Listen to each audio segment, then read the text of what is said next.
Assalamualaikum warahmatullahi wabarakatuh. Perkenalkan, nama saya Erwin Zakin dari Fakultas Ekonomi Prodi Bisnis Digital. Di sini saya akan menjelaskan tentang 5 faktor yang mempengaruhi permintaan. Dalam sebuah aktivitas ekonomi di masyarakat, terdapat permintaan maupun penawaran dari setiap produk yang diperjualbelikan.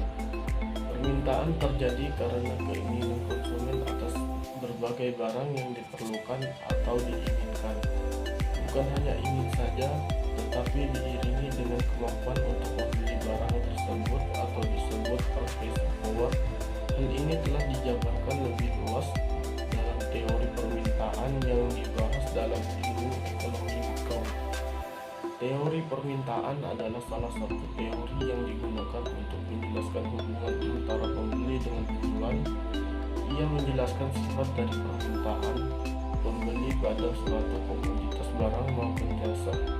Teori ini juga dapat diartikan sebagai komoditas yang dihasilkan oleh produsen karena dibutuhkan oleh konsumen yang mau dan bersedia untuk membelinya. Jika harga sesuai dengan kemampuan konsumen, maka mereka akan membeli komoditas tersebut. Walaupun harga menjadi faktor penentu paling besar dari permintaan, ternyata permintaan juga dapat dipengaruhi akibat faktor lain di luar harga.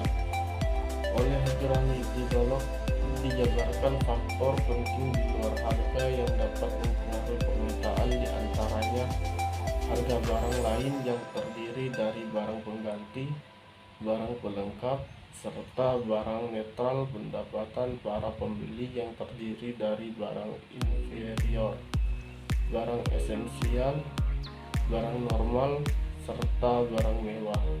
Berbagai faktor pengaruh lainnya yang terdiri dari distribusi pendapatan, cita rasa masyarakat, jumlah penduduk, serta harapan tentang masa depan. Setelah mengetahui tentang makna permintaan dan teori permintaan, maka apa saja faktor yang mempengaruhi permintaan? Terdapat berbagai pendapat yang menjelaskan faktor permintaan, dan kami telah merangkum 5 faktor permintaan yang bisa kalian pelajari. Mari simak penjelasan berikut. 1. Pendapat konsumen. Faktor permintaan ini seringkali cepat mengalami perubahan yang menimbulkan perubahan atas permintaan dari berbagai jenis barang. Oleh Sutarno 1994 dijelaskan dua golongan barang yang terpengaruhi terdiri dari barang normal dan barang inferior. Apabila diminta barang normal, semakin meningkatnya pendapatan masyarakat, maka permintaan barang inferior semakin rendah, sering mendapatkan pendapatan meningkat. 2. Jumlah penduduk. Jumlah penduduk secara umum akan diikuti oleh kesepakatan kerja yang tersedia. Jadi semakin banyak semakin orang yang bekerja menerima pendapatan, maka hal tersebut akan menambah daya beli masyarakat. Dengan semakin besar daya beli masyarakat, maka jumlah permintaan akan bertambah. 3. Harga barang yang naik. Maksud dari faktor ini adalah berkaitan dengan produk atau merek lain dengan penawaran beragam tingkat harga. Faktor ini memiliki 3 tipe golongan barang, yaitu barang substitusi, barang komplementer, dan barang netral. Dari 3 tipe barang tersebut, hanya barang netral yang berdiri sendiri tanpa dipengaruhi oleh permintaan barang lain. Sedangkan barang substitusi atau pengganti dan barang komplementer atau pelengkap dapat mempengaruhi permintaan barang yang fungsinya sama atau pasangan barang dari barang pelengkap.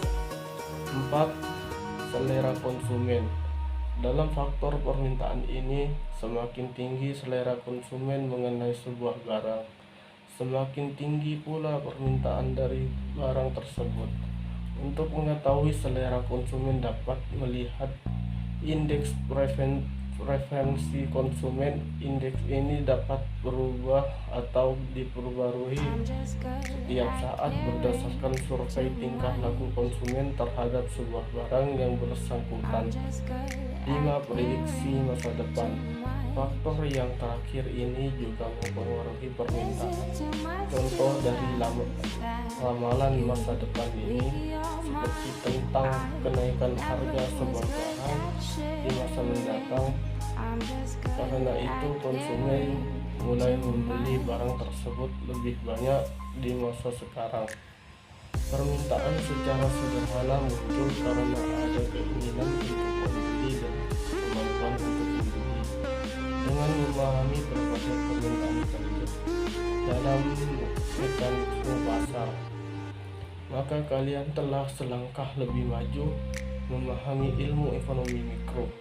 Kalian dapat ikut mendalami lebih dalam ilmu dasar tentang ekonomi bersama Bakso University di jurusan Manajemen Bisnis Syariah S1. Menjadi mahasiswa Manajemen Bisnis Syariah S1 di MA University membuka kesempatan bagi kalian mempelajari bagaimana membangun bisnis mulai dari teori hingga praktek, serta dibarengi dengan ilmu syariah yang membuat bisnis menjadi lebih berkah. Tidak hanya itu, biaya kuliahnya cukup ekonomis, akan sangat cocok bagi kalian yang tidak ingin pusing dengan biaya kuliah. Mungkin itu saja yang dapat saya sampaikan. Mohon maaf. Assalamualaikum warahmatullahi wabarakatuh.